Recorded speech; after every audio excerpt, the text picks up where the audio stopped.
Anyway, you see, that's a portal thing. It's actually, I think, basically the villain in this one is the chick with a hammer. I can't think of her name. She's a character from like villain from the comics that I think was just had so many changes from the comics. She doesn't even resemble a comic incarnation. I mean, to be honest, more at this point, rather than adapting source material, they're just making up, making. And, I mean, it's where you see the, yeah, Marvel's been criticized heavily for changing their own characters at this point. To the point their characters don't really resemble the comic counterparts anymore. Especially these race and gender swaps. I mean, Mr. Fantastic got kind of brown washed in the recent Fantastic Four. Okay, he honestly wasn't that bad. I think the biggest problem is his age. Was his age? He honestly wasn't too bad as Mr. Fantastic. Honestly, well, I think the biggest problem is I think he's just a little too old to be Mr. Fantastic in my opinion. If they're gonna start Fantastic Four as a franchise, they should have gone with someone who's like in their mid to late 30s or even early 40s, honestly, to be Mr. Fantastic. I don't know. That's just my opinion.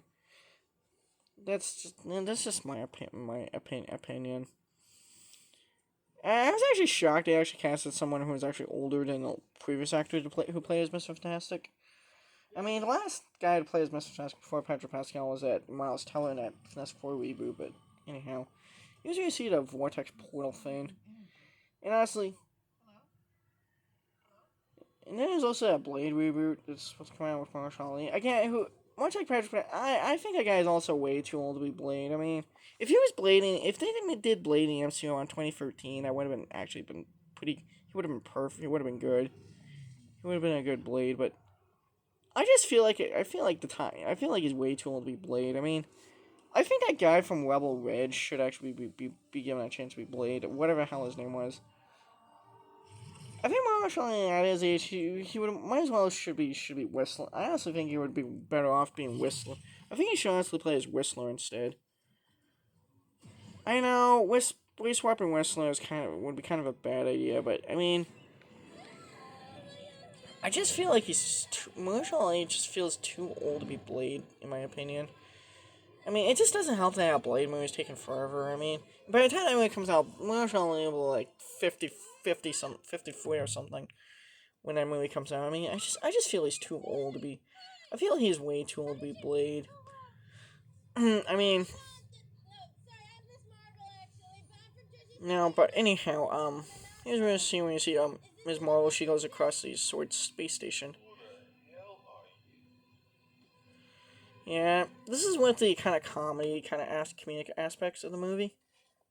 Fun fact: that drawing you actually see, that's actually not one of Captain Marvel's old comic costumes from a comic.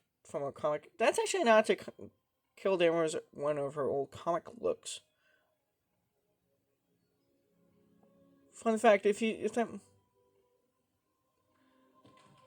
yeah, that look what Carol Danvers is a short hairdo. It's actually not to As everyone knows, Carol Danvers in the 2015 Captain Marvel launch, they gave her a really lame butch haircut, which actually made people think that Marvel was making her a lesbian. And actually led to people actually campaigning, might as well make Captain Marvel kill Danvers gay. Yeah, in fact, there was actually rumors in the MCU that they would make her gay.